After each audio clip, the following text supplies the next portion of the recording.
questão da DRC ser um problema de saúde pública, né? E a Uhum. tendência das pesquisas é só aumentar. Exatamente.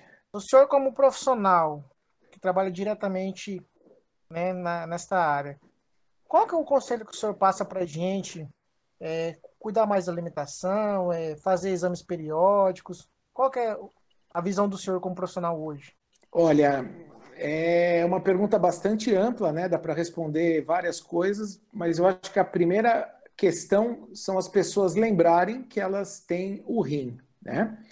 Então, eu até brinco aqui, né? O conselho que eu poderia dar para todo mundo seria se inscrever no meu canal do YouTube, que é o canal Nefrologista, que é um canal que eu criei exatamente para falar sobre todas essas coisas que vocês estão me perguntando.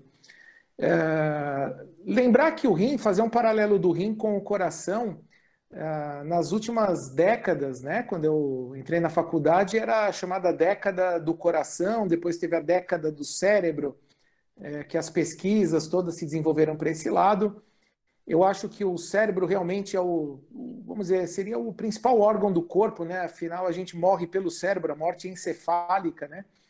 Então, humildemente, eu não vou colocar aqui o rim como principal órgão do nosso corpo, eu acho que não é, mas o rim ele é muito esquecido.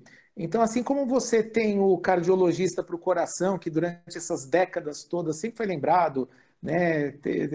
Hospital do Coração aqui em São Paulo, o INCOR, né? Instituto do Coração,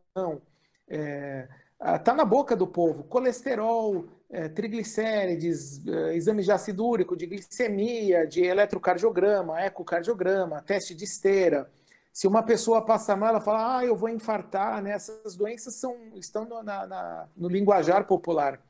Já o que a gente vê sobre os rins, o máximo que as pessoas conhecem sobre os rins é que se elas têm uma dorzinha nas costas, isso daí deve ser um problema renal. Quando a gente sabe que 95% das dores lombares não são causadas por problemas renais, e sim por problemas osteodegenerativos, por artrose, é, né, que é o chamado bico de papagaio, dores musculares, traumas, enfim, hérnias discais, são todas questões relacionadas à coluna e não aos rins. E aí você tem um paradoxo do paciente que ele chega na hemodiálise, né, que é o final da linha da função renal, e falando desses pacientes que entram já numa condição de urgência, eles simplesmente ignoravam que os rins deveriam ser órgãos preservados, poupados, cuidados, e eles, de uma forma muito triste, entram em diálise e não sabem nem por quê.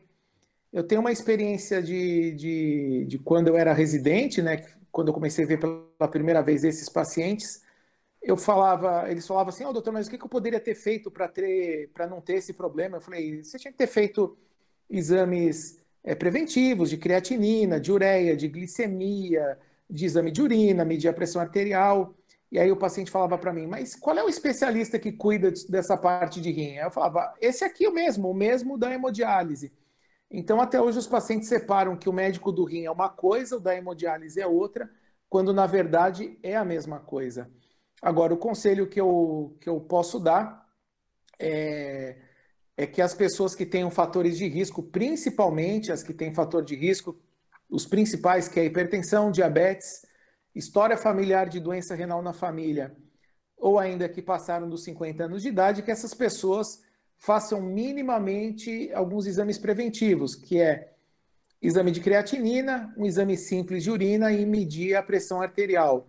Se essas pessoas minimamente fizerem isso, já dá para ter uma noção de como está a saúde renal. Até porque essa taxa de filtração a gente calcula a partir da creatinina, né? Um exame simples, barato e de fácil acesso. Aqui a gente não está falando de exames que custam milhares de reais, mas exames aí que custam R$ 10, né? Ou talvez nem isso.